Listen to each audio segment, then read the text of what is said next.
Good afternoon.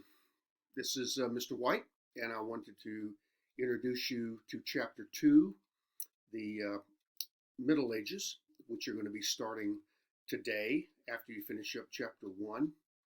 And you will have until next Wednesday, February 10th, to finish the homework assignment, the listening, and the quizzes. So I want to talk to you a little bit about this period of time, which spans almost 1,000 years, and we have frankly, very little information about the music of the Middle Ages because of the lack of, at that time, printing presses, at the lack of newspapers, at the lack of resources we have today where we can find out about music that's being made. So, at any rate, chapter 2 is a relatively short chapter, and the Middle Ages itself lasted from like 580 to 1450, and it corresponds to the Middle Ages of Geoffrey Chaucer, of Dante, of Marco Polo, a lot of stuff going on in the world. It basically starts with the end and the fall of the Roman Empire in around 500 AD, and it goes up to 1450, which is kind of where the Renaissance began, and then we are going to get into chapter 3 with Leonardo da Vinci and Galileo and a lot of the composers in music that accompany the Renaissance. But chapter 2 is about the Middle Ages. So again, fall of the Roman Empire happened around 500 AD, and it lasted about 950 years, the Middle Ages itself. The founding of universities happened during the Middle Ages. There became institutions of higher learning, a lot of them in Western Europe. And that's continued on through those 950 years. The book itself starts with the ancient Greeks, and there's not much that you have to really do with that. You can listen to some of the stuff, and it's pretty far out music, of how we thought it sounded like. There were no recordings back then. There was a philosopher named Boethius, who was a Roman mathematician, and around 500 AD, he was the first guy to put together a book of the history of music from Roman times and what it may have sounded like. And so while he was a Roman mathematician, he kind of introduced us to music of ancient Rome and ancient Greece. The church, the Roman Catholic Church especially, plays a huge role in the music of the Middle Ages. It was all monophonic, which means mono is one. Okay, so it's just one line of singing, and the music in the church was patterned after one of the popes named Pope Gregory the First, who told the monks, I want you to start writing down some of the stuff we do in the church so that we can remember what it is. And so the first evidence of written music was done by the monks by hand under the directive of Pope Gregory. So just understand, and you'll read all this as you follow the book, that the church was really the primary influence of music during the Middle Ages. Gregorian chant. They talk about the three categories of syllabic, pneumatic, and melismatic. A note system of writing. All this is explained in chapter 2. Earliest composers. The first composer we talked to in this whole semester is a woman. Her name is Hildegard van Bingen, who was a nun, and she wrote a lot of music, and you will hear some of her music as part of the listening assignments. The Church of Notre Dame in Paris. Unfortunately, the church burned down a couple of years ago. They're rebuilding it now. But Paris was a real center of moving from one line of music monophonically into polyphony, which is more than one line of music. So you will read about that. And the two major composers were a guy named Leonin and Periton, and they were from the Notre Dame School in Paris. One of the first pieces of music that we've ever come across is something called Anonymous 4, and it was written in 1272. Greatest composer of the Middle Ages was a man named Guillaume de Machaut, and you will hear about him. Demachaut, Guillaume de Machaut. He introduced different intervals in music. We now have thirds, fourths, and fifths rather than just the Gregorian chant parallel line of music. And that's kind of I wanted to introduce what you're going to be reading about. If I was teaching you face to face, this is what I would be lecturing on. So it's all there in front of you. Again, if you have any questions about how to do the homework assignments, it's all there on Canvas. Just click on it. How to do the listening, the active listening, it's all there on Canvas. Just click on the YouTube links and write reviews on them. Many of you need to not write as if you're talking to your buddy or your friend, and write more along the lines of an early college student, to where you use complete sentences and answer the questions in a more formal manner. That's some things I have come across in grading your chapter 1 assignments.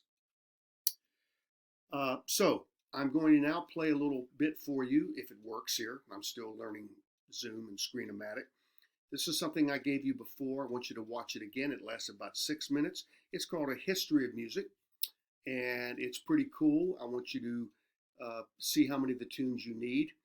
In the email accompanying this recording, which will be on YouTube, and you can get there by going to Larry White recording, whatever number this is going to be, and you can then listen to a documentary by the BBC, which is the British Broadcasting Corporation, on a history of early music. It's about an hour long. You can flip around. It'll just kind of give you an idea to help you. If you choose to send me a paragraph on what you watch, I will add you extra credit points, and we'll be doing that for every chapter.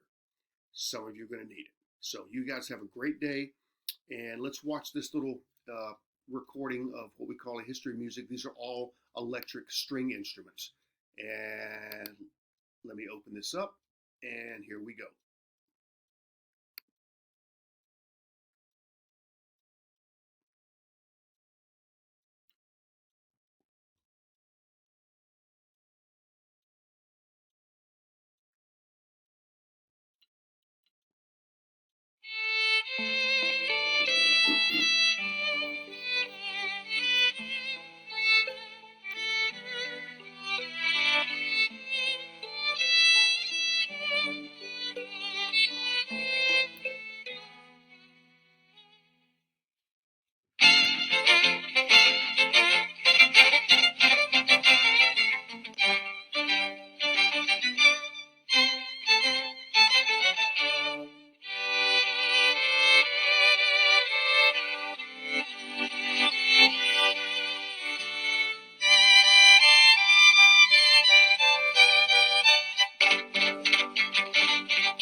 Well, I thought you'd get a kick out of that. So if you enjoyed that.